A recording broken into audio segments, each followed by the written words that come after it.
Pour l'épisode 3248 du Zap Image. On commence aujourd'hui, en ce mardi 25 mars, avec des anniversaires. Et on commence tout d'abord avec le joueur de Chelsea, Sancho. Il fête aujourd'hui ses 25 ans. Il souhaite un très bon anniversaire. N'oubliez pas qu'il joue à Chelsea, mais il est prêté par Manchester United. Donc il retournera à Manchester United. Ah ouais, c'est vrai. Dès le 1er juillet prochain, à la fin de son prêt. Donc on ne sait pas trop ce qu'il fera la saison prochaine. Mais bon anniversaire à lui. Je vois beaucoup Sancho dans un club italien. Je ne penserai pas à l'AC Milan, pas à la Juve. Ouais. Le reste est plus bon.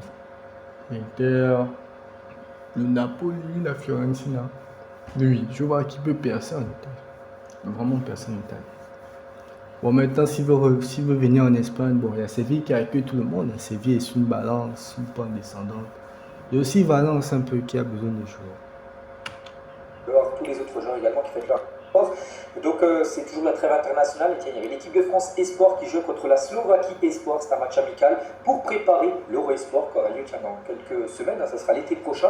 Et les Bleus donc, se sont imposés 4-0 du côté de la Slovaquie.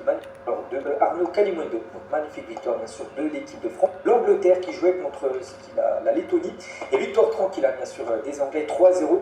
Reste James, buteur, magnifique coup franc direct. Harry Kane, de nouveau buteur, parce qu'il avait déjà été buteur lors du match avant. Le victoire 2-0 contre l'Albanie.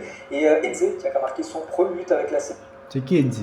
Sélection anglaise. Donc belle victoire bien sûr de l'Angleterre. Donc c'est des matchs pour se qualifier. Plus tir cadré. À sens unique pour les Anglais. Et on revient les gars sur Rest. James, j'ai dit, il a marqué un magnifique coup franc. Bah oui, regardez, où il a tiré. Juste à côté de l'arbitre. Je sais pas, il y a à peu près 26-27 mètres. Et c'est parti en pleine lucarne. Ah ouais, c'est chaud là, c'est chaud. Le gardien n'a rien pu faire. Magnifique but bien sûr de la part du joueur Rest James, un joueur de Chelsea.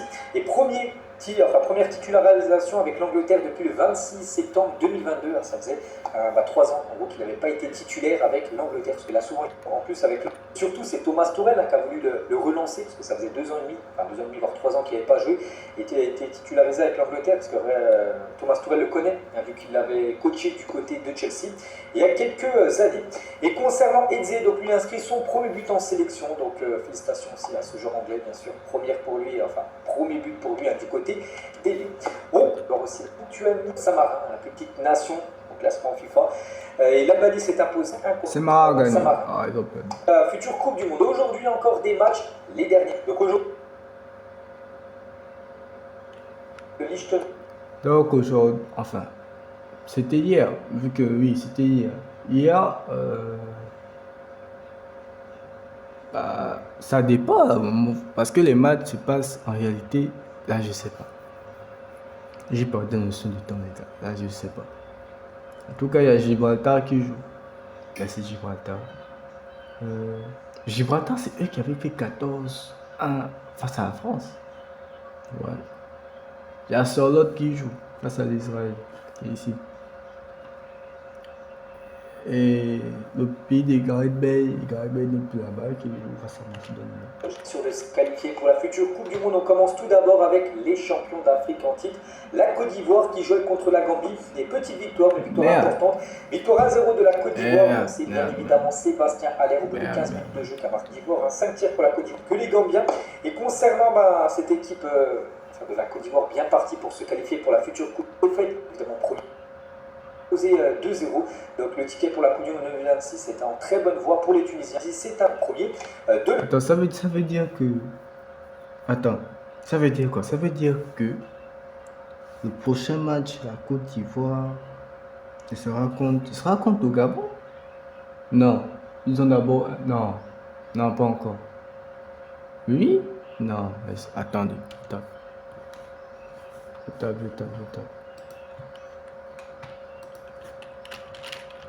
Calendrier.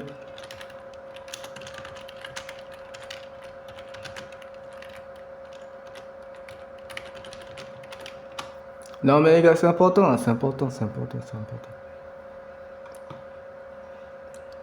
Donc, il joue contre la Nouvelle-Zélande le 8 juin, le 11. Pourquoi le 11 juin? Non, ça a déjà été défini. Normalement.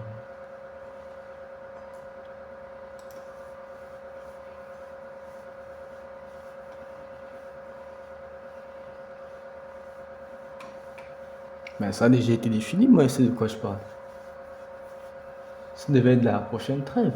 Parce que je pense que jusqu'ici, c'est juste des matchs de qualification qui vont se jouer.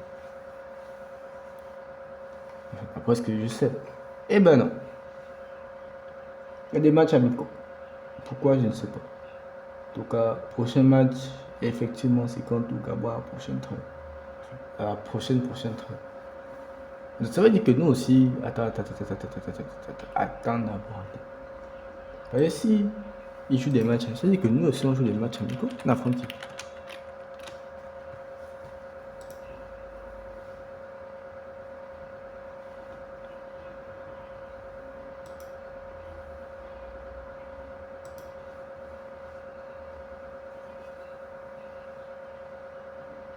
Eh ben non. Nous, on n'a pas encore de programme pour les matchs amicaux. On est juste prêt pour. Ouais. On n'a pas de programme encore. Bah ouais.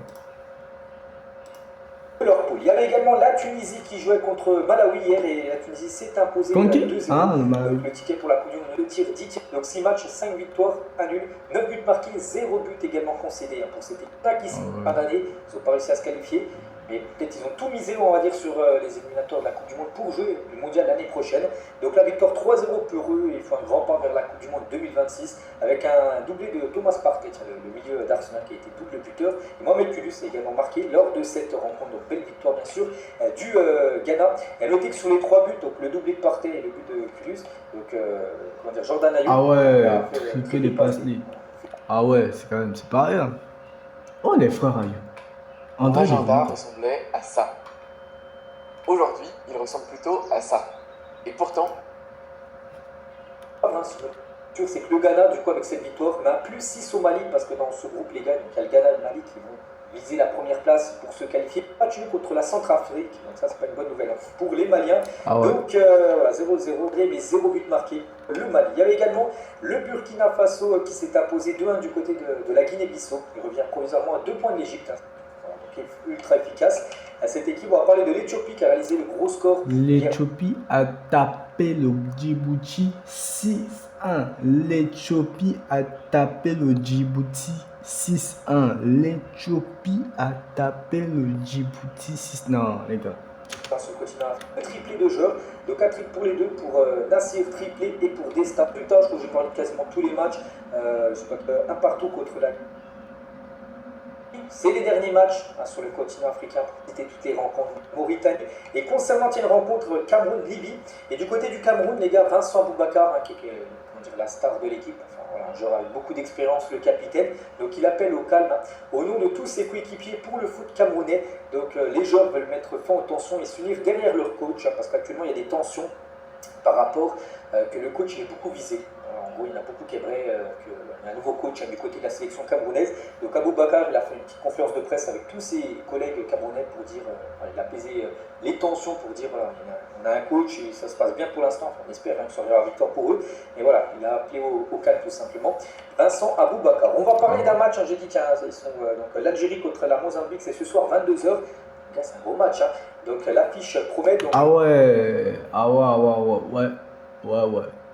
Les deux ont 5 victoires. C'est pareil partout. Juste plus 6. Ouais. Gros match. Donc le sélectionneur du Mozambique, hein, ça va être le match le plus important de notre histoire, également de 4 heures, parce que c'est toujours compliqué. L'Algérie qui reçoit et pour le Mozambique. Donc voilà, pour la Mozambique, comme je dis, hein, c'est un match pratiquement le plus important de leur histoire. Ils veulent faire un résultat sur cette rencontre. Hein. Et notez que l'Algérie, qui a vaincu depuis 7 matchs, hein, sur ces 7 matchs, les Fennecs ont inscrit quand même 21 buts, une défaite dans ce match, hein, sur une série de 9 victoires d'affilée. Ce soir, le Maroc joue contre la Tanzanie. Donc sur ces 9 derniers matchs, le Maroc n'a encaissé que 4 petits buts sur leurs 9 dernières rencontres. En plus, ils ont gagné à chaque fois les matchs. Hein. Le Sénégal aussi, qui a vaincu depuis 13 matchs, ils jouent ce soir. C'est quoi? C'est la compète, les gars. C'est comment? Pour les Sénégalais, c'était face à la République démocratique du Congo, score final 1 partout. Donc la dernière défaite du Sénégal, c'était face à la Côte d'Ivoire lors de la dernière Coupe d'Afrique des Nations, il y a plus d'un an. C'est une équipe qui ne perd plus du tout le Sénégal. Donc ce sera objectif, bien sûr, de s'imposer contre le Togo et enregistrer un 14e match d'affilée sans défaite pour les Sénégalais. Et concernant la sélection de l'Égypte, seulement 2 défaites pour l'Égypte depuis son élimination lors de la dernière CAN. 2 défaites. Les gars, c'est bien. Donc voilà ce qu'il y a à dire du côté. Il y a aussi des 26, ils ont 16 ans, si on prend en compte l'année prochaine, qu'ils n'avaient pas réussi à se qualifier pour une Coupe du Pays officiellement qualifiée pour cette future Coupe du Monde. Donc les pays. Attends. On est vaincu depuis combien de matchs? Non, parce que moi, je n'accepte pas le fait qu'on peut. Attends. Non, parce qu'on a cité qui? On a cité l'Égypte. Seulement 2 défaites pour l'Égypte. Ah, d'accord. Mais nous aussi. Non, attends. Moi, je n'aime. Non, attends d'abord. Attends d'abord. Flashcore. Attends, non, parce que moi aussi, non. Tiens, instant foot. C'est instant foot qui fait étude comme ça. Attends. Instant foot. Oui, tous ces études d'instant foot. Ok. Moi, je suis parti pour instant foot. Je suis parti à l'école. Attendez d'abord.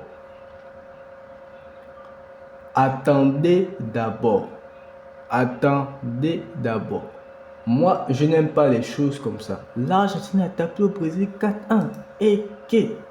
Regarde, moi, je viens d'avoir l'info comme vous. Oh! Le pire, c'est qu'il n'y a pas Messi. Messi n'a pas été appelé. Donc, l'Argentine a tapé au Brésil 4-1. Le Brésil avait Rafinha et Vinicius. Rafinha a été buteur.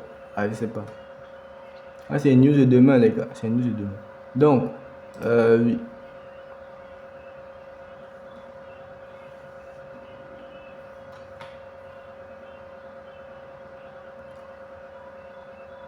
On n'a pas dit ça. Ah, j'ai failli voir. Hein?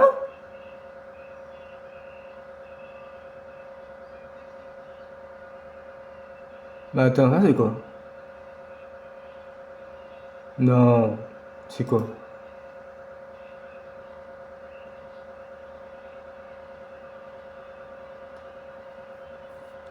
Attends. Ah, ça c'était les U machin. C'est pas l'équipe première. Ah, c'est pas l'équipe première. Je pense que c'était les filles ou un truc comme ça. Ah, c'est pas l'équipe première. Donc, 1, 2, 3, 4, 5, 6, 7, 8, 9, 10, 11. Bon, après, il va sur Congo. Ah, ça compte pas, c'est quoi? Donc, Kenya, Burundi. En tout cas, on va aller depuis la Gambie. Parce que je ne sais pas si on compte en Côte d'Ivoire. 1, 2, 3, 4, 5, 6, 7, 8, 9. Nous avons joué 9 matchs. 9 matchs on a fait. Parce que là, je vois c'est 1, 2, 3, 5 victoires. Non, c'est pas 9. 1, 2, 3, 4, 5 victoires. 1 nul, 2 défaites. 5, 6, 7, 8. En 8 matchs. On est sur un bon bilan aussi. Hein. On ne parle pas de nous. Ok. Le club de Pierre, les pays de Pierre-Emerick. Le pays de Pierre-Emerick Aubameyang. Le pays de Pierre.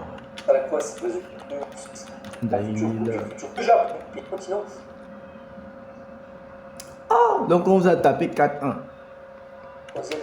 Les gars. Non. La caméra, regarde-moi d'abord. Les gars, on dit la vérité. Moi, je n'ai pas regardé le résultat. Enfin, si je viens de voir le résultat, mais je n'ai pas encore regardé la vidéo du résultat. Donc, moi, je regarde la vidéo du résultat que PSB va faire en même temps que vous. C'est-à-dire que je regarde en même temps. Ben, après, je fais la vidéo et je publie. Faut pas commencer à penser que non, moi, non. C'est pas mon genre. C'est pas du tout mon style.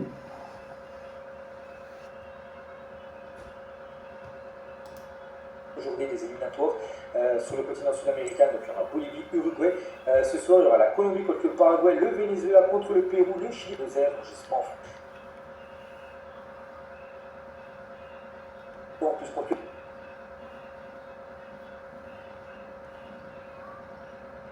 Messi, c'est dommage. Mais voilà, c'est très très chaud parce que c'est les deux. À noter que Neymar n'est pas là, ni Messi, c'est dommage. Mais voilà, c'est très très chaud parce que c'est les deux. Et au Brésil, là-bas, il y a Vinicius et Rafinha. Vinicius pour Ballon d'Or. Voilà, l'histoire des Ballon d'Or. Et Rafinha, actuel concurrent pour le Ballon d'Or actuel. Non, juste pour l'histoire, juste pour l'histoire. Juste pour l'histoire. Voilà. Deux grands pays rivaux, on va dire, sur le continent sud-américain. Et l'Argentine, c'est simple, sera qualifiée d'office pour la Coupe du Monde en cas de victoire ou nul. Donc ce soir, s'ils ne perdent pas contre le Brésil, on pourra les rajouter dans cette liste-là. Ils auront leur ticket officiellement pour jouer cette future Coupe du Monde d'Argentine. Pour eux, bien sûr, ce serait bien de le faire. D'avoir ce ticket en plus contre les Brésiliens. Donc on attend bien sûr un gros match. Et on va parler de Rafinha, qui va jouer du Brésil. On va les tabasser en dehors du terrain s'il le faut. Donc il est en interview avant le match, il a dit que c'est un match très chaud. Il a dit qu'il faut le tabasser sans hésiter sur le terrain et en dehors s'il le faut. Je vais tout mettre pour marquer, qu'ils aillent se faire foutre, c'est ce qu'il a dit sur l'Argentine. En Argentine, il faut vraiment frapper, faire mal, ce sont des... On peut voir l'insulte juste après. Donc voilà, c'est Rafinha qui dit ça juste avant le match, en conférence de presse avant le match. Donc ça annonce la couleur ce soir, lors de ce match entre l'Argentine et le Brésil. Ça va être, on pense, très très chaud. Je pense qu'il y aura du carton rouge ce soir.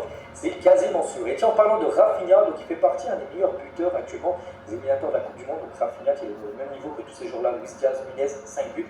Donc, actuellement, le premier c'est Léo Messi, donc il ne marquera pas ce soir, donc il ne jouera pas. Vous vous rendez compte que Messi est meilleur buteur des éliminatoires et ne joue pas 2 matchs. C'est dingue. C'est dingue, les gars. Il faut respecter Messi. Il faut beaucoup respecter. Beaucoup. Moi, je parle pour les fans de CR, oui, parce que nous, les fans de Messi, on connaît, mais les fans de CR. Messi est actuellement le meilleur buteur de ces éliminatoires avec 6 buts inscrits pour le numéro 10 de l'Argentine qui est forfait. On n'est pas sur cette trêve internationale. On revient en Europe, on va parler de Edin Dzeko, qui lors du dernier match de la Bosnie. Donc sur Instagram, il a dit tout ou rien, donc le Bosniaque s'est fait exploser le nez contre la Roumanie. Donc les gars, il s'est fait opérer, bien sûr, il s'est fait complètement défoncer le nez, parce qu'en gros, il a mis la tête un peu basse et le joueur de la Roumanie, il a levé le pied un peu haut, et du coup, il lui a cassé le nez. Donc voilà des nouvelles de Edin Dzeko. On va parler d'Arda Güler, vous savez qu'Arda Güler et Szoboszlai, sur les derniers jours, ils sont avec plein de plages. Szoboszlai va réagir sur une photo d'Arda Güler qui le faisait chute, il lui a dit 1088 par rapport au temps de minutes de jeu qu'il a eu cette saison. Et du coup, Arda Güler lui a répondu sur son réseau Instagram, donc il tire à balles réelles sur Szoboszlai. Donc ce gars est une blague, c'est pas assez 6 buts pour la fermer. Voilà, c'est sur le Instagram d'Arda Güler. En gros, c'est pas si, quand il dit c'est pas assez 6 buts parce que là il y a eu 3-0 et au match il y a eu 3. Ah ouais. Il est 6-1 pour la Turquie face à l'Hongrie. La Turquie monte en Liga de la future Ligue des Nations. Donc voilà en gros la réponse d'Arda Güler. Non, Szoboszlai a tué. Non, il faut dire les termes, Szoboszlai a gagné. Non, ça c'est la réponse d'Arda, Szoboszlai a gagné. Szoboszlai est venu dire tu as fait 1000. Non, Szoboszlai a gagné. Szoboszlai, je ne parle avec personne. Je suis fermé au débat. Szoboszlai a gagné. Son temps de jeu depuis le début de la saison. Et Dominique Szoboszlai, le joueur hongrois, se fait harceler de près de 40 000 commentaires, c'est même encore plus. Donc là, c'était 40 000 hier, 35 000. On peut voir là au place hier à 117 sur la dernière publication Instagram. Preuve qu'il a gagné. On peut voir au milieu, le petit rond là, c'est les commentaires. Donc 35 000 et même, je vais regarder juste avant, 66 000 commentaires. En gros, je vais regarder un peu ce qu'il disait, c'est des supporters turcs en gros qui chantent tout simplement, qui apportent leur soutien. Preuve qu'il a gagné. Non, Dieu de pas une chance, Szoboszlai a fumé Güler. Tu es encore jeune petit. Les supporters turcs, ils ont une grande communauté sur les réseaux sociaux. Puis voilà, en gros, ils ont tous mis un petit message pour les regarder sur le Instagram, bien sûr, de Dominique Szoboszlai. Et on parlait des 1088 minutes d'Arda Güler, mais Szoboszlai, c'est 1000 minutes, on peut voir. Non, il a gagné pour des points. Non, non. Je suis désolé. Si c'est pas Arda qui a dit, c'est qu'il a gagné. Szoboszlai est venu dire à Arda Güler que tu as fait 1088 minutes, c'est tout. Maintenant, là, les trucs passent. Oui, c'est vrai que là, tu te dis, mais c'est pas Arda qui a dit ça. Ça, c'est les gars qui sont venus chercher et tout. Donc, Szoboszlai a gagné d'abord. Les passes sont pareils. En gros, il a un bien meilleur ratio Arda Güler que le joueur hongrois. Si on regarde les passes décisives cette saison. Donc, voilà ce qu'il y avait dire entre le clash entre Szoboszlai. Victoire de Szoboszlai, je suis fermé au débat. On continue, on revient sur l'équipe de France Et les sélectionneurs avec le plus de victoires avec une même sélection, donc Didier Deschamps qui s'est Joachim Löw. l'équipe de France avant-hier, 6 victoires avec l'Uruguay, donc là seulement le plus, je crois qu'il arrive à cette saison pour 2026. Mais s'il y a tous les matchs là, toutes les rencontres qu'il y a l'année prochaine et tout, il sera peut-être pas loin de Joachim Löw, mais je ne pense pas qu'il le dépassera. Et Deschamps évoque son manque de reconnaissance en France. Il a dit, hein, c'est factuel, il y a plus de reconnaissance à l'étranger que dans mon propre pays. Voilà, l'étranger, hein, ça, tout le monde, enfin, même en France, c'est que c'est un très bon entraîneur, mais il dit en gros qu'il a plus de reconnaissance que à l'étranger, en Angleterre, en Allemagne, en Italie, tout ça. Et Deschamps, il revient aussi sur le match de Mike Maignan, le match contre la Croatie. On lui doit bien sûr la qualification. Si donc dimanche, lors de la dernière causerie de Deschamps, Mbappé avait mobilisé ses troupes comme il se doit. Il s'adressait aux plus anciens en évoquant les jeunes qui sont arrivés, qui ont du talent et qu'on doit emmener avec nous. Hein. On a la dalle, si on met ce qu'il faut, on va se qualifier, ça va le faire, pas de doute, a-t-il ajouté, selon un cadre du groupe, hein, parce que Mbappé est capitaine, après les tirs au but, mais il a pris son rôle de capitaine à cœur en parlant aux plus anciens pour dire voilà, qu'il faut accompagner les plus jeunes, donc voilà, tous les jeunes, donc Désiré Doué, tout ça, ceux qui viennent d'être en équipe de France, voilà, pour les emmener avec eux, voilà, tout simplement essayer de réussir l'exploit. L'exploit a été réalisé, hein. Et toujours avec Mbappé, donc il a eu l'attitude d'un vrai leader. Donc c'est lui, hein, qui est venu réconforter Koundé et Hernandez en premier après leur tir au but raté lors de la séance. Hein. Il est venu aussi encourager Mike Maignan après son tir au but marqué. Au cours de la soirée, hein, il est venu haranguer le Stade de France à plusieurs reprises quand l'ambiance se refroidissait. Il faisait comme ça pour que l'ambiance remonte, bien sûr, pour que les supporters chantent encore plus, pour amener de la force. Pour les joueurs de l'équipe de France, donc c'est vrai qu'il a ce statut de leader, de capitaine. Kylian Mbappé, c'est qu'on le voit très rarement comme ça. Et là, il a montré, hein, que ça peut être un bon capitaine pour les Bleus. Et Mbappé, avec son match, hein, avant-hier, j'en ai parlé hier, j'avais dit que c'était son 500e match, je ne vous avais pas dit le nombre de matchs à peu près qu'il a joué dans chaque équipe, qu'il a pu jouer dans sa carrière. Ben voilà. À 26 ans, Mbappé a dit 34 avec France Messou, on connaît la suite. Hein, sur un joueur qui a gagné une Coupe du Monde, qui a marqué un triplé dans une autre Coupe du Monde, de l'équipe de France. Malheureusement perdu. Voilà, donc il y a 8 ans, je crois que c'était à 17 ans, bien sûr, qu'il faisait ses débuts. Donc, l'équipe de France pour remporter ce prix, pour peut-être, on va dire, succéder à Lamine Yamal, hein, qui a remporté lors de la dernière édition ce Golden Boy. Il a dit j'ai conscience, mais voilà, ça passe par le travail. Et surtout ce que... Oh, c'est vrai, hein. Bon débat, les gars, là c'est un bon débat. Si le PSG part en finale, on est d'accord que Dembélé a le ballon d'or. S'il est buteur en quart et en demi, Dembélé est ballon d'or. Et Doué, est-ce que Doué sera Golden Boy devant Koubarsi? Je pense pas. Je pense pas. Non, je pense pas. Non, je pense pas. Koubarsi sera Golden Boy. On va bien charger, donc il faudra... Non, mais parce que Koubarsi, il est déjà titulaire au FC Barcelone. C'est même pas un joueur, c'est un titulaire indiscutable. Et Doué, il n'est pas titulaire au PSG. Il y a Barcola et Barat qui sont devant lui, donc ouais. Performer collectivement et aller... Barcola peut gagner au Golden Boy. Chercher les certaineté désirée Doué. On va parler de Paul Pogba, donc il a ressorti le maillot de l'équipe pour revenir en équipe du monde, c'est en équipe de France.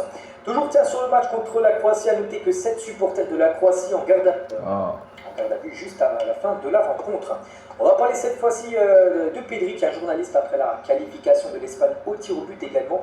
Jouons contre la France, alors du prochain tour, ça va. Le journaliste, il a dit, hein, quelle est la première chose que tu as dit à Lamine quand il a raté? Parce que Lamine Yamal a tiré dans le sens des tirs au but, il n'a pas marqué. Donc Pedri, il a dit rien, il a tiré un penalty. Merde, il a tiré son penalty Lamine Yamal, mais Lamine Yamal avait été buteur dans le jeu en prolongation. Il a marqué plus de 3-3 en gros pour l'Espagne. Donc Hudson Dégale déjà dans le rond central, on peut voir, hein.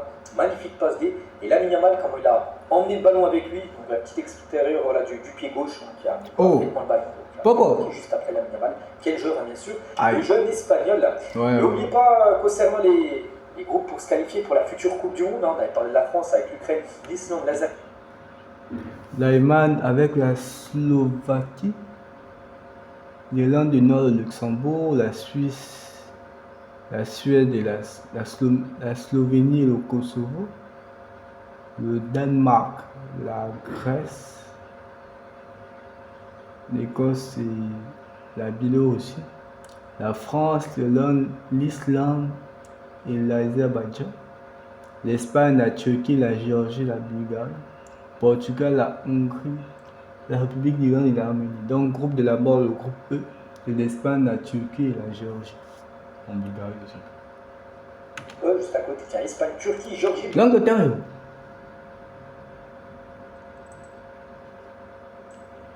Bulgarie. La Turquie, c'est toujours très compliqué à jouer. La Géorgie, voilà. Groupe, donc l'Allemagne, il y aura la Slovaquie, la Slovénie, tout la 4 en France, l'Espagne, même le Portugal. Mais concernant ceux qui ont été éliminés voilà, en quart de finale, donc ce sera des poules de 5. Il y aura les Pays-Bas, la Belgique, l'Angleterre, ils ont qui, donc l'Albanie et la Lettonie qui ont déjà joué. Attends, je n'ai pas compris. Comment ça concerne ceux qui ont été éliminés? Comme l'Allemagne, comme la France, l'Espagne, même le Portugal. Mais concernant ceux qui ont été éliminés voilà, en quart de finale, donc ce sera des poules de 5. Il y aura les Pays-Bas, la Belgique, l'Angleterre, ils ont qui, donc l'Albanie et les Pays-Bas, la Pologne, la Finlande, la Lituanie et le Malte. Ouais, c'est chaud. Non, c'est pas chaud. L'Australie, c'est l'Autriche. Non, l'Autriche. La Roumanie, la Bosnie, le Chypre et Saint-Marin. En fait, personne n'aime Saint-Marin, je te jure. Je te jure, personne n'aime Saint-Marin. L'Italie, la Norvège, l'Israël, l'Estonie, la Moldavie, la Belgique, le Pays des Galles, la Macédoine du Nord, le Kazakhstan, le Liechtenstein, l'Angleterre, la Serbie, l'Albanie. Attends, c'est l'Olavia? C'est quoi l'Olavia? On dirait l'Autriche.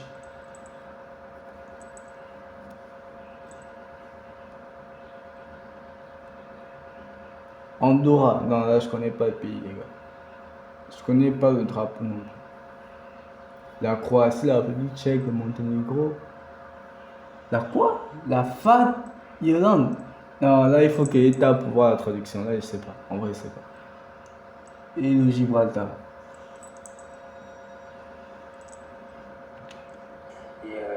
La Lettonie qui ont déjà joué sur cette trêve internationale. Et toujours tiens cette future Coupe du Monde l'année prochaine, vous savez aux États-Unis. Regardez, ça fait la une aujourd'hui du journal L'équipe en ce mardi 25 mars, un mondial made in Trump, Donald Trump, donc le président bien sûr des États-Unis.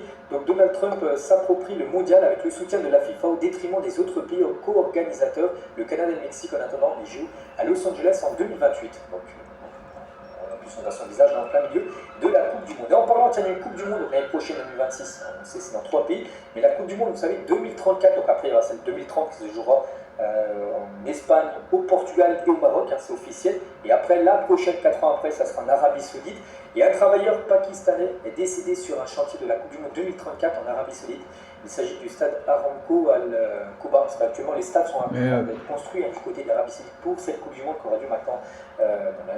Pas maintenant, voilà, dans quelques années quand même, et on a appris la disparition d'un travailleur pakistanais qui est décédé. Qui repose en paix. Sur un chantier d'une construction d'un stade. Voilà. Donc, malheureusement, on pense fort bien sûr à lui. On continue, on va parler cette fois-ci de Michael Olise, donc étant lice pour devenir le joueur à disputer le plus de matchs cette saison. Il pourrait même dépasser la barre des 60 matchs disputés avec l'équipe de France et surtout le Bayern Munich. Donc le calendrier fou qui attend les meilleurs joueurs de la planète, hein, ceux qui vont jouer par exemple les demi-finales de la Ligue des Champions, la finale, après il y aura le Final Four, après il y aura la Coupe du Monde des clubs. Donc dernière journée, donc c'est le samedi 24 mai et dimanche 25, hein, par exemple finale de Coupe de France, hein, par exemple cette date-là. Le 31 mai, donc la semaine d'après, finale de la Ligue des Champions, donc on passe du 24 donc au 31, samedi sera la finale de la LDC. Quelques jours après, donc après le 31, 5 matchs, le 4 de lui avec club, donc un marqué quand il joueur. On va parler cette fois-ci de Xavi, on revient 27 ans jour pour jour en arrière, c'est un 25 mars, hein, et Xavi faisait ses grands débuts du côté du FC Barcelone. C'est devenu bien sûr une légende totale, Xavi en tant que joueur, bon, peut-être pas en tant qu'entraîneur, parce qu'il a fait un petit séjour où on a gagné comme la Liga et la Super Coupe d'Espagne. Pour sûr, il reviendra un jour entraîner le Barça, et Xavi c'est quasiment... Qui pense qu'il reviendra? Non, on dit la vérité, on dit la vérité. Qui pense qu'il reviendra? Non, je veux, même pas qui pense, je veux qu'on me cite des entraîneurs dans l'histoire qui sont venus, qui ont déjà coaché le Barça 2 fois. C'est-à-dire ils sont venus, ils ont coaché le Barça, ils sont retournés, ils sont revenus. Si vous avez les noms, moi j'écoute les noms, les gars. Moi je vais écouter, donner les noms. Bien sûr, voilà, il y a 27 ans, il faisait ses grands débuts buts du côté du Barça en tant que joueur. Denzel Dumfries est forfait pour les 3 prochains matchs de l'Inter Milan. Donc le latéral néerlandais pourrait revenir lors du quart de finale de Ligue des Champions face au Bayern. في الحلقة ديال اليوم غادي نوريكم كيفاش كيعيشوا الأغلبية ديال الأمريكيين في الديور ديالهم. صح. Et le Real Madrid recherche une alternative à faire remédier longtemps une piste prioritaire. Alphonso Davies a récemment prolongé au Bayern, c'est que je pense un plan de défenseur gauche, mais défenseur droit, Trent Alexander-Arnold. Donc lui on sait qu'il y a avec des propositions de prolongation de contrat de la part de Liverpool. Donc, Attends, le côté droit sur le côté de Yamal. Oh merde. Alexander-Arnold jouera bien pour le Real Madrid la saison. Et le Real Madrid, je ne sais pas combien c'est, mais voilà, le Real Madrid a une scène dès cet été. Donc le prix du défenseur de Bournemouth est évalué aux alentours de 50 millions d'euros. Concernant ce joueur qui a qu'à jouer, il ne devait même pas jouer là sur cette trêve. Il a remplacé Inigo Martinez, le défenseur du Barça, qui a dû annoncer forfait. Et il a pu jouer, il avait joué, c'est même lui qui a fait la passe D pour Lamine Yamal, qu'on a parlé tout à l'heure. Il a pris Lamine Yamal, il a emmené le ballon avec son extérieur. Donc voilà, ce joueur, les gars, la Real Madrid le veut absolument. Voilà, j'ai vu le Bayern aussi, un TTR.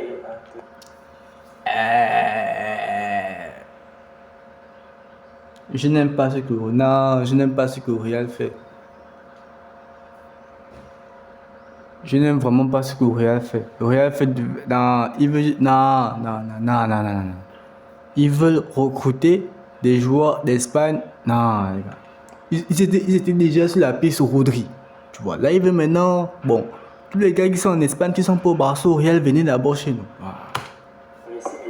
Pour une arrivée de Frimpong à Liverpool, les Reds incitent le néerlandais pour pallier le départ d'Alexander Arnold, remplaçant sur le marché avec une clause libératoire de 75 millions d'euros, parce qu'actuellement il joue au Galatasaray, mais il est prêté par le Napoli. Donc là, dès le 1er juillet, enfin sous presse le 30 juin, donc le lendemain, le 1er juillet, il revient à Naples et Naples ne le conservera pas. Et Manchester pourrait revenir à la charge pour l'ancien buteur du LOSC, l'attaquant aussi. Osimhen a joué au LOSC. Ah ouais. Aussi de Victor Gyökeres, et aussi ça sent le départ l'été prochain, sera le gros feuilleton. Et mais qui l'a vu rejoindre Nottingham?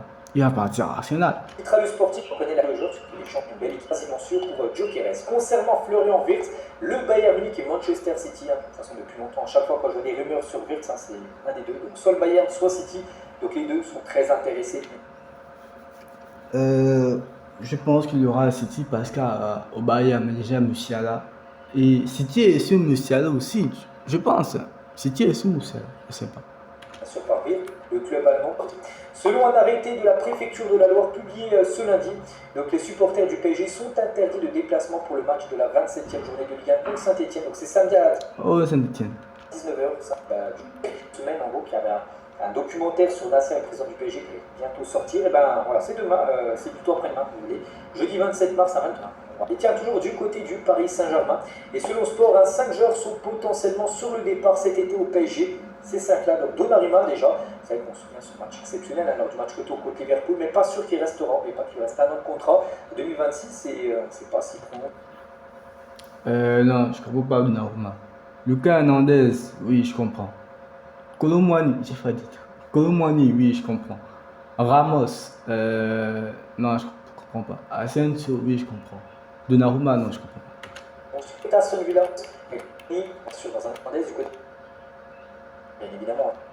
Sancho aujourd'hui, 25 ans, on parlait tout à l'heure pour Sancho, et n'oubliez pas que ce joueur appartient à Manchester, et Chelsea peut renvoyer Sancho à Manchester United pour 6 millions d'euros. Les Blues devraient payer 30 millions d'euros pour signer l'international anglais définitivement, s'ils veulent l'acheter. Définitivement, Chelsea devrait payer à 30 millions. Mais vu ses dernières performances, je trouve que c'est très compliqué sa situation actuellement. Je ne pense pas que Chelsea va vouloir payer 30. On recrute toujours à Barcelone. Non, les gars, c'est Sancho. On recrute toujours à Barcelone. Petit prêt, tu viens, tu fais comme Félix. Je suis petit prêt, tu es vraiment en forme et tout, on voit que tu es meilleur que Félix, on regarde. Oui, parce qu'on veut signer un ailier 3. Sancho joue quel poste? Il joue à peu près la même chose.